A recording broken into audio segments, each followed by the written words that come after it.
by struggle. Freedom come by struggle, by struggle. Freedom come.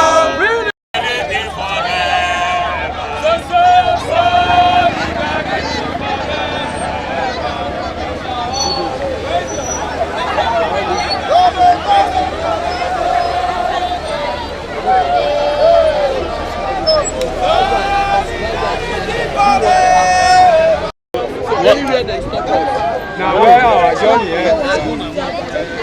I am. Oh, that's where. Oh, that's where. We move, Abi. Sorry, okay. Nadeko, I can't move.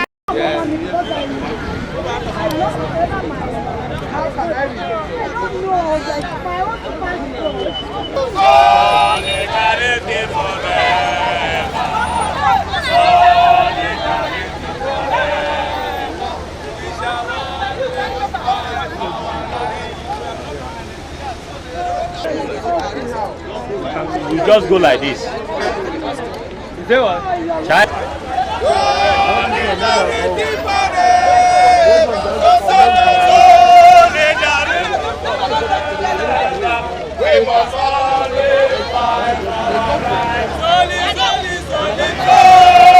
Move now, man, I move. Keep moving down.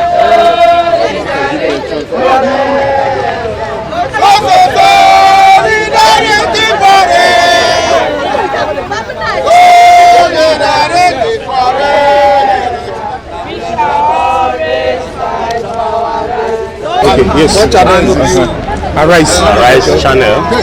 We have to share this video. That is why we are pulling it down. So everybody can use it. All right, sir. We would like to hear from you. The reason why you lead this group or a protest at the EFCC this morning. Thank you very much.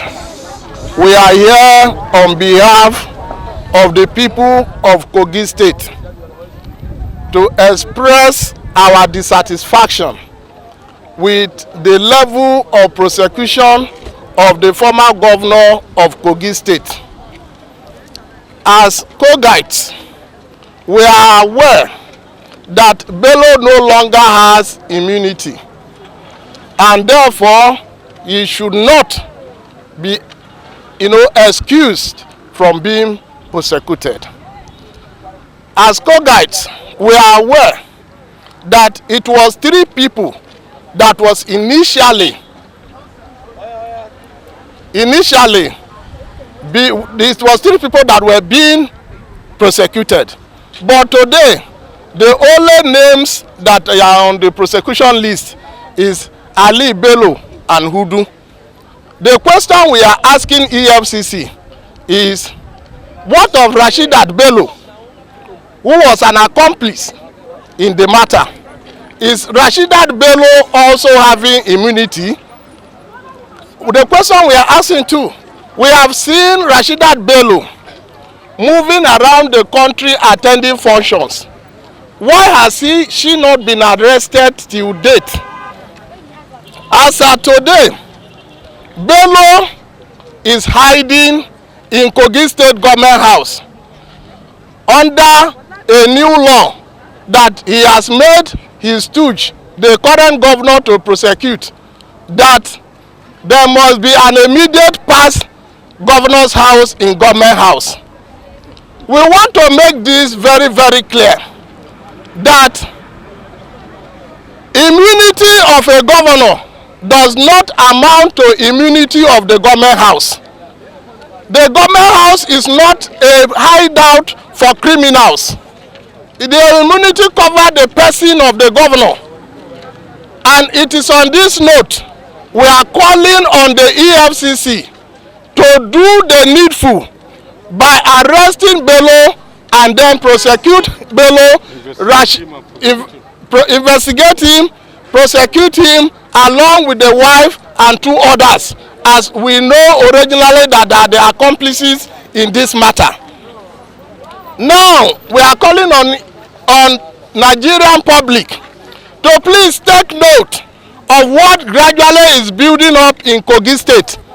If people might say, oh, it's happening in Kogi, that is their life. No, Most of the issues that we are experiencing now started from a particular state until it developed and engulfed Nigerians. As you are aware, before today, every local government was getting their money directly, even with the governors of the old. But gradually, one state started taking local government money, and eventually it has become a statewide, a nationwide issue now. No local government has access to their fund as of today. Bello has started an immediate pass government house for a former governor. If the nation refuses to rise to the occasion, it will become a way of our nation. And I do not think that the nascent democracy as desired by the current president is what is going on in Kogi State. It is on this note too that we are calling on the President of the Federal Republic of Nigeria to say that his silence on the issue of Kogi State is embarrassing the nation, because his silence is a confirmation of the allusion of the former governor that the president is aware of what he is doing. And so for him to continue to hide in government house, and even when he's invited by the EFCC, he will turn it down. Even if the court gives him invitation, he turns it down. That cannot be tolerated under this nascent democracy. The president swore to an oath to defend the Constitution of the Federal Republic of Nigeria. Wherein the Constitution is being abused, the president must rise onto the occasion to make sure that the Constitution is defended, and that nobody, no one, no individual is above the law. Even a sitting governor who has immunity can be investigated. He may not be arrested, but he can be investigated. Talk less of a governor who is a former one, who has no more immunity. If he is a lion that he thinks he is, let him come out. Right, we challenge him to come out. Now, what exactly is the crime that he should be investigated? Because from what you have said, the only one you have mentioned is the new office is creating in the government house. Of course, EFCC may not say that is their responsibility. What exactly? Because I can see some information on your board. There are embezzlement petitions that are before the EFCC. Not one, not two, not three, not four, not five, not six, not 9, not 10. Numerous to mention. And the money involved is huge. It is above 100 billion naira. And how do we sit back to watch all that be swept under the carpet when a former governor will be boasting that his case will not be mentioned in any court in Nigeria?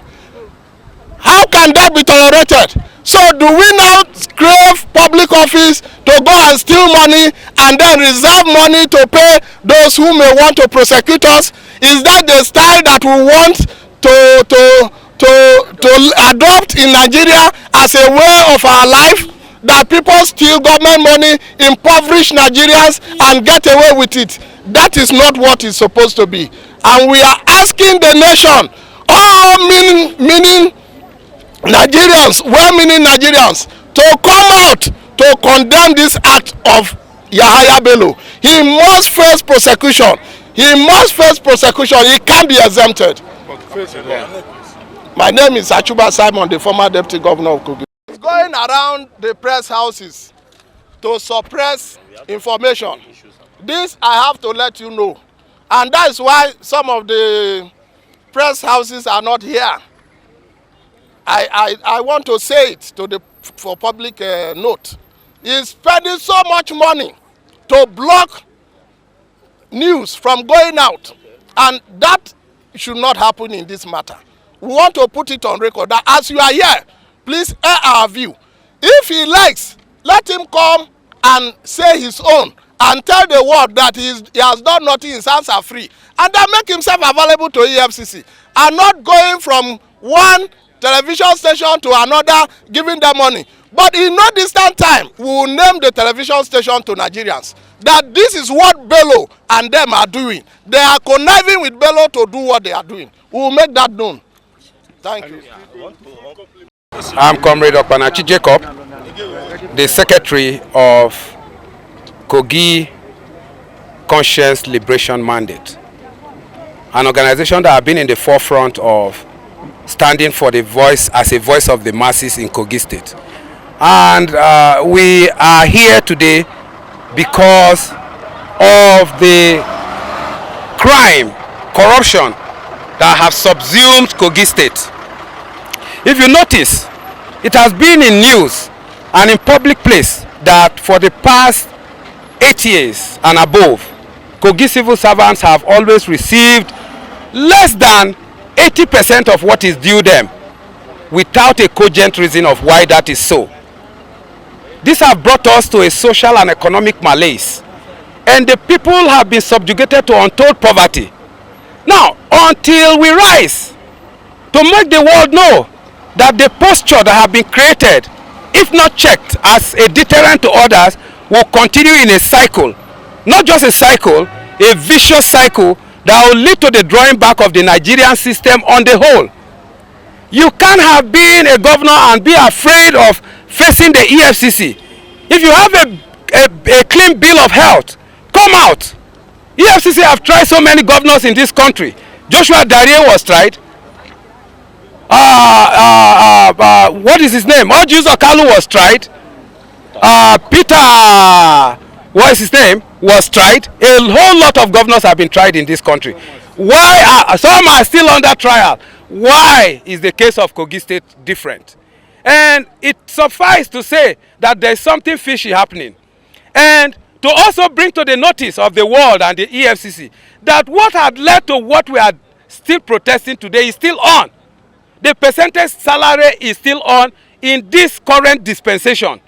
So until we are out to correct the ills of the past, which will be the template for us to launch into the future, we are going to continue to remain subjugated under the totalitarian rule that have been instituted by the catastocratic government of former Governor Yaya Bello in Kogi State. Thank you. Are we doing some media round here before we proceed, or is after the whole thing? By struggle, freedom come. Freedom come,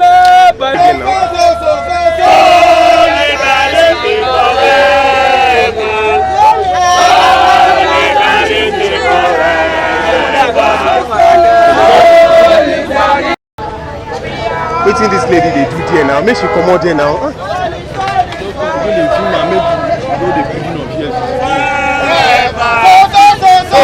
Solidarity forever.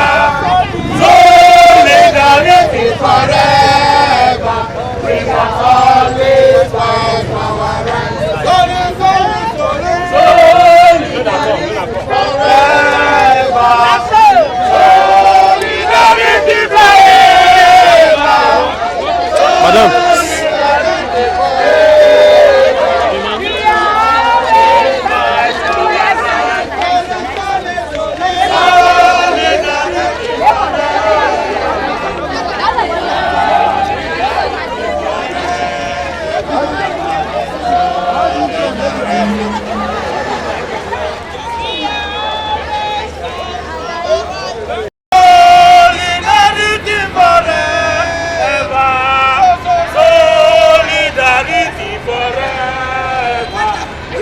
Always fight for our rights. Solidarity forever. Solidarity forever. They come.